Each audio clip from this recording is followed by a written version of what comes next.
Hello all. Namaskar. சில basics இந்த சூழ்நிலையில நம்ம ஒருத்தருக்கு ஒருத்தர் ஷேர் பண்ணிக்கிறது பெட்டர்னு தோணித்து, அதனால தான் இந்த வீடியோ. இப்போ ஒரு போர்க்காலம், ஒரு அன்யூஷுவல் பீரியட் இல்லையா நம்மளுக்கு. நம்மள நிறைய பேர் மொபைலோடய ஐக்கியமா இல்லாதவா கூட என்ன நடந்துட்டு இருக்குன்னு பாக்கிறதுக்காகவாவது டிவி ஸ்கிரீன்லயோ இல்ல மொபைல் ஸ்கிரீன்லயோ க்ளூ ஆயிட்டோம், ஒட்டின்ட்டோம் இல்லையா, நான் உட்பட. அது நம்மளுக்குள்ள ஒரு கியூரியாசிட்டின்னு சொல்லலாமா, தேசபக்தின்னு சொல்லலாமா, ஒரு பயம்னு சொல்லலாமா, இல்ல எல்லாம் கலந்ததுன்னு சொல்லலாமா தெரியாது. ஆனா கூட சில விஷயங்கள்ல நம்மளுக்கு நம்மளே பாதுகாப்பா இருந்துக்கிறது, நம்மளுக்கு நம்மளே ஒரு கிளாரிட்டியோட இருந்துக்கிறது பெட்டர்னு தோணித்து. அதுக்காக தான் இந்த வீடியோ. அது என்னன்னாக்கா, நிறைய வீடியோஸ் வருது. இந்தியா கராச்சியில இப்படி ஹிட் பண்ணிடுது, இந்தியா இஸ்லாமாபாத்ல இப்படி பண்ணிடுது, இந்தியா டெரரிஸ்ட் கேம்ப்ஸ் எல்லாம் அழிச்சிடுதுன்னு சொல்லிட்டு நம்ம சைட்ல இருந்து நிறைய வீடியோஸ், நம்ம சைட்ல இருந்துன்னா நம்ம இந்தியா சைட்ல இருந்து போய் பண்ணின மாதிரி நிறைய வீடியோஸ் வருது. வாட்ஸ்அப்ல இல்ல ஷார்ட்ஸ்ல, ரீல்ஸ்ல எல்லாம். அதே மாதிரி இந்தியாவை நாங்க அதை பண்ணிட்டோம், இதை பண்ணிட்டோம், அதை பண்ணிட்டோம், இப்படி டேமேஜ் பண்ணிட்டோம், அப்படி டேமேஜ் பண்ணிட்டோம்னு அதர்ல இருக்கிறவாளும் அந்த மாதிரி நிறைய வீடியோஸ் போடுறான். ஓகே, அப்போ நம்ம என்ன பண்றோம், ஓஹோ இந்த இடம் இப்படி எடுத்தோம், இங்க பாம்பு போட்டானோ, அங்க அது பண்ணிட்டானோ, இங்க இது பண்ணிட்டானோ அப்படின்ற ஒரு இன்செக்யூரிட்டிக்குள்ள நம்ம வந்துடுறோம். அது என்ன ஆகும்னா, தேசத்தை ஒரு கான்பிடன்ஸ் லெவல்ல இருந்து எடுத்துன்னு போய் ஒரு இன்செக்யூர் லெவலுக்குள்ள தள்ளிடும். சரி, அப்படி நிஜமாவே நடந்திருக்கா? நடந்தாதான் மினிஸ்டர் ஆஃப் எக்ஸ்டர்னல் அஃபேர்ஸ் மணிக்கு ஒரு தடவை அப்டேட்ஸ் கொடுக்குறாளோன்னு நம்மளுக்கு. அவ தான் உட்காந்து சொல்ல போறாளே. கர்னல் குரோஷி சொல்ல மாட்டாளா என்ன நம்மளுக்கு ஏதானு நடந்தாக்க? அவ என்ன அங்க போய் பண்றாங்கிறது சொல்றாளா இல்லையா? அதெல்லாம் நியூஸ்ல வரதா? இப்ப நியூஸையே எத்தனை நம்புறதுன்னு தெரியலன்னு வச்சுக்கோங்களேன், பட் வருது. ஓகே, அதே மாதிரி ஃபேக் நியூஸஸும் நிறைய வருது. இப்போ ஃபேக் நியூஸ் இப்படி ஆயிடுத்தாமே அப்படி ஆயிடுத்தாமே உனக்கு தெரியுமான்னு எனக்கே நிறைய பேர் கேட்கறா. இப்போ நீங்க அது மாதிரி எதையாவது பார்த்து அது ஒரு நெஜம்னு நினைச்சுட்டு இன்னசென்ட்டா ஷேர் பண்ணினேன்னா கூட அது ஒரு தப்பான வதந்தியாக இருக்கும் பட்சத்தில் கவர்மெண்ட் உங்க மேல ஆக்ஷன் எடுக்கலாமா இல்லையா? வதந்தி பரப்புறேன்னு சென்சிட்டிவான டைம்ல ஆமா பாசிபிலிட்டி இருக்கு. இப்போ இது என்ன பண்ணுவான்னாக்கா, நிறைய ஆன்டி நேஷனல்ஸ் அவ இந்த மாதிரி ஃபேக் வீடியோஸ் எங்கேயோ இஸ்ரேல்ல நடந்தது, உக்ரைன்ல நடந்தது, காசால நடந்தது, அதெல்லாம் இந்தியால எங்கேயோ நடந்த மாதிரியோ இங்க நடந்த மாதிரியோ வீடியோஸ் அப்படியே டைட்டில் போட்டு, இந்த இடம் அப்படி பண்ணிட்டான் பாகிஸ்தான், அந்த இடம் இப்படி பண்ணிட்டான் பாகிஸ்தான், நம்மள அப்படி பண்ணிட்டான் இப்படி பண்ணிட்டான், அந்த மாதிரி ஏதாவது வீடியோ சர்க்குலேட் பண்ணான்னு வச்சுக்கோங்களேன். நம்மளுக்கு வீடியோ சர்க்குலேட் ஆகிறத நம்ம தடுக்க முடியுமான்னா மேபி முடியாதா இருக்கலாம். ஆனா நம்மளால என்ன பண்ண முடியும்னா, அதுக்கு கமெண்ட் பண்ணாம அதை அவாய்ட் பண்ண முடியும். அதை நம்ம 4 பேருக்கு இப்படி ஆயிடுத்தாமே அப்படி நம்ம family group, friends group, colleague group, school 10th வரைக்கும் படிச்ச குரூப், 12th வரைக்கும் படிச்ச குரூப், காலேஜ் குரூப், அதுக்கப்புறம் ஃபர்ஸ்ட் வேலை பார்த்த குரூப், ஒய்ஃபோட ரிலேட்டிவ்ஸ் குரூப், ஹஸ்பண்டோட ரிலேட்டிவ்ஸ் குரூப், இப்படி 10-16 குரூப்புக்கு நம்ம ஃபார்வர்ட் பண்ணாம இருந்தா நம்ம வதந்தி பரப்பலன்னு அர்த்தம். ஆமாவா இல்லையா? நம்ம அது பண்ணலாமா இல்லையா? அதுதான் சொல்ல வந்தேன். அதே மாதிரி இது ஃபர்ஸ்ட். ரெண்டாவது, டெமோக்ராட்டிக் கண்ட்ரி தானே, அதனால எனக்கு ஒப்பீனியன்ஸ் சொல்ல எல்லா அதிகாரமும் உரிமையும் இருக்கு அப்படின்ட்டு. அதாவது இதெல்லாம் இன்டெலிஜென்ஸ் ஃபெயிலியர் தான் அப்படின்னு உட்காந்து நம்ம கமெண்ட் அடிக்கிறது. இது நான் ஆன்லைன்ல கமெண்ட் அடிக்கலையே, இதோ எதிர்த்தாத்துல பக்கத்தாத்துல உட்காந்து அந்த வீட்டுக்கும் இந்த வீட்டுக்கும் நடுவில் நின்றுட்டு தானே அடிச்சேன் அப்படின்னா கூட அது யாரு கண்டுபிடிக்க முடியும் அப்படின்னா யாரும் கண்டுபிடிக்க முடியாது. ஆனா நம்மளுக்குன்னு ஒரு மனசாட்சி, மனுஷ தர்மம் இருக்கணுமா வேண்டாமா? அவன் நம்மள டார்ச்சர் பண்ணிட்டு கொண்டு இருக்கான். மதம் கேட்டு மோடிக்கு போய் சொல்லுன்னு சொல்லி கொன்னுட்டு போயிருக்கான். இன்டெலிஜென்ஸ் ஃபெயிலியர் தான் இது இந்த ஃபெயிலியர் தான், அது அந்த ஃபெயிலியர் தான். நம்ம உட்காந்து பீஸ்ஃபுல்லி இங்க உட்காந்து நம்ம அதெல்லாம் கமெண்ட் பண்றோம் பாருங்க. இதை விட கேவலமான விஷயம் ஒண்ணுமே கிடையாது. அப்போ இது ஃபெயிலியர் இல்லையான்னு கேக்குறீங்களா? என்னை பொறுத்த வரைக்கும் நான் அதை பத்தி கமெண்ட் பண்ண மாட்டேன். எது ஃபெயிலியர் இல்லைன்னு சொல்றதுக்கு அந்த லெவல்ல நான் ஒர்க் பண்ணவும் இல்லை, அந்த லெவல்ல விஷயம் தெரிஞ்சவா எனக்கு தெரியவும் தெரியாது. ஒரு காமன் சிட்டிசனா நான் சொல்றேன், யார பத்தியுமே நமக்கு அந்த மாதிரி கமெண்ட் பண்றதுக்கு அதிகாரம் கிடையாது.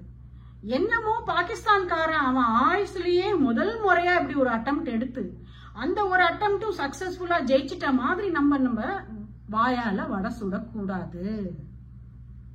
அனுதினமும் அவன் அட்டெம்ப்ட் எடுத்துட்டு இருக்கான். அவன் நாட்டுல அவனுக்கு சோத்துக்கு லாட்டரி அடிச்சா கூட இங்க நம்ம மேல அட்டெம்ப்ட் பண்றதுக்கு தான் அவன் டெரரிஸ்ட போஷணை பண்ணி அனுப்பிச்சுட்டு இருக்கான். அனுதினமும் நம்ம அதை முறியடிச்சுட்டு இருக்கோம். இப்போ அதுல ஒண்ணு நமக்கு மிஸ் ஆயிடுது. நிறைய வாட்டி எப்படி கூட ஆகலாம்னா, எப்போ டெரரிஸ்ட் அவன் பின்னாடி இருந்துட்டு காமனர்ஸ முன்னாடி நிறுத்துறானோ அப்ப நம்ம அவளை கண்டுபிடிச்சு அவளை ஹிட் பண்றது மிஸ் ஆயிடும் மோஸ்ட்லி. ஏன்னா ஃபர்ஸ்ட்ல இருக்கிறது சிவிலியன்ஸா இருப்பா. நம்ம கேஷுவாலிட்டிஸ்ல சிவிலியன்ஸை கொண்டு வர மனசு வராது, நம்மளால முடியவும் முடியாது. அதனால அவ தப்பிச்சுண்டு அவளோட எய்மை அட்டைன் பண்ணிடுவான். இப்படி கூட நடக்க வாய்ப்பு இருக்கு.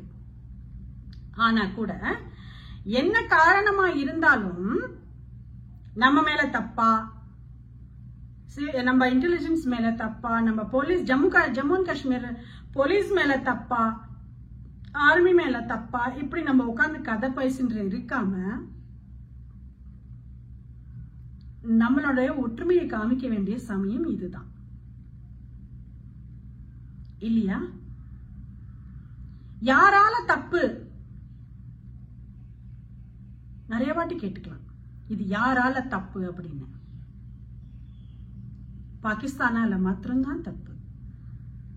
நம்ம எப்ப அந்த ஒரு கன்க்ளூஷனுக்குள்ள எப்பவுமே வரோமோ அப்ப மட்டும்தான் நம்ம நாடு ஜெயிக்கும். எப்பலேந்தோ பாகிஸ்தானால மாத்திரம்தான் தப்பு, இப்ப மாத்திரம் இல்ல. பிஜேபி ஆளும்பொழுது மட்டும் இல்ல, காங்கிரஸ் ஆளும்பொழுதும் பாகிஸ்தான் மாத்திரம்தான் தப்பு. ஆனா என்ன பண்றது, நம்மளால பாகிஸ்தானை ஒண்ணும் பண்ண முடியாதுன்னு நம்ம இருக்க கூடாதுங்கிறது தான் என் பாயிண்ட். இப்ப திருப்பி அடிப்போம்னு நம்ம அடிக்கிறோம் இல்லையா, இதுதான் கரெக்ட்னு நான் நினைக்கிறேன். யுத்தமே வேண்டாம், சமாதானமா போகலாம் அப்படின்னு மூணாவது வெரைட்டி நிறைய பேர் பேசிட்டு இருக்கோம் இல்லையா. நம்மள யுத்தம் ஏன் வேண்டாம்? நம்மளா போய் இழுத்து வம்புக்கு இழுத்து சண்டை போடுறோமா? எங்கேயாவது இந்தியா போட்டிருக்கா? எப்பயாவது நம்ம பாரத தேசத்துக்கு அந்த பழக்கம் இருக்கா? இப்ப இல்ல, 10,000 வருஷம் ஹிஸ்டரி எடுத்து பாருங்களேன், எங்கேயாவது இருக்கா? அப்போ யுத்தமே வேண்டாம், நம்ம எல்லாம் பீஸ்ஃபுல்லா இருக்கலாம் அப்படின்னு யார் சொல்றா அப்படின்னா, அவ குடும்பத்திலிருந்து டெரரிஸ்ட்னாலேயே எந்த இழப்பும் ஆகாதவா, அந்த வலி என்னன்னு தெரியாதவா தான் அந்த வார்த்தை எல்லாம் பேசுறான். இப்ப எல்லார் வீட்லயும் ஒருத்தர் இறந்து போனாதான் வந்து வலிக்கணுமா அப்படின்னா அப்படி கிடையாது. உங்களுக்கு வலிக்கிறதுன்னா நான் அதுக்காக கவலைப்படுறேன்னா கூட எனக்கும் அது அனுபவம் தான். அப்ப நான் அதை புரிஞ்சுப்பேன். சில விஷயங்கள்ல சில சமயங்கள்ல யுத்தம் தான் தீர்வாருதுங்கிறது என்னோட நம்பிக்கை. இல்லைன்னா மகாபாரத யுத்தத்தை பரமாத்மா கிருஷ்ணர் ஏன் நடத்தி வைக்க போறார்? சமாதானமா துரியோதனனோட முடிச்சுக்க தெரியாது அவருக்கு. சில சமயங்கள்ல சில விஷயங்கள்ல யுத்தம் தான் தீர்வு. அதனால யார் தீர்மானிக்கிறா? மகாபாரதத்துல சகுனியும் துரியோதனனும் தீர்மானிச்சா. ஆபரேஷன் சிந்தூர்ல பாகிஸ்தான் தீர்மானிச்சது. எங்களை விட்டு வைக்காத இதுக்கு மேல அப்படின்னு கேட்டு வாங்கிக்கிறது அந்த நாடுதான். பலவிதமான கருத்துக்கள் நம்ம தெரிவிக்கிறதுனாலேயே நம்ம நிறைய இடங்கள்ல வீக் ஆயிடுறோம். பர்சனலி பிஜேபி சரியில்லை, மோடி சரியில்லை, அமித்ஷா சரியில்லை, காங்கிரஸ் சரியில்லை, ராகுல் காந்தி சரியில்லை, இதெல்லாம் ஓகே. டெமோக்ராட்டிக்லி நம்மளுக்கு எல்லா ரைட்ஸும் இருக்கு இப்படி பேச. நாடுன்னு வந்துட்டதுக்கு அப்புறமா யுத்தம்லாம் சரியில்லை, இது நம்ம நாடு எடுத்திருக்கிற முடிவு. We have to stand with the country. நமக்கு என்ன தெரியும்னு எது சரி எது சரியில்லைன்னு நம்ம சொல்றோம்.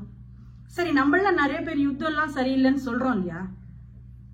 பக்கத்து வீட்டுக்காரனோட பக்கத்து பிளாட்காரனோட சண்டை போடாம போங்க பார்க்கலாம். ஒரு 5 வருஷம் நீங்க ஒரு கார் பார்க்கிங்க்கு இன்னும் பிற விஷயங்களுக்கு பக்கத்து பிளாட்காரனோட பக்கத்து வீட்டுக்காரனோட சண்டையா இல்லைன்னு சொல்லுங்க பார்க்கலாம். எனக்கு சொல்லுங்க. நீங்க தானே யுத்தமே வேண்டாங்க.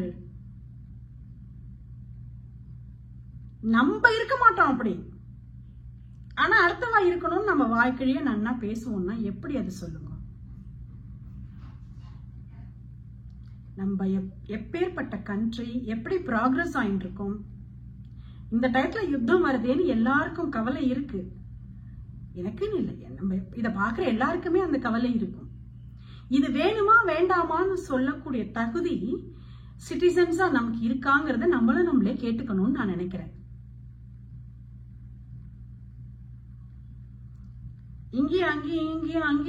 இங்கேயுமா கமெண்ட்ஸ் சோஷியல் மீடியால பாஸ் பண்ணி வைக்காம யுனைட்டடா we have to stand with our country. பண்ணலாமா? நமஸ்காரம்.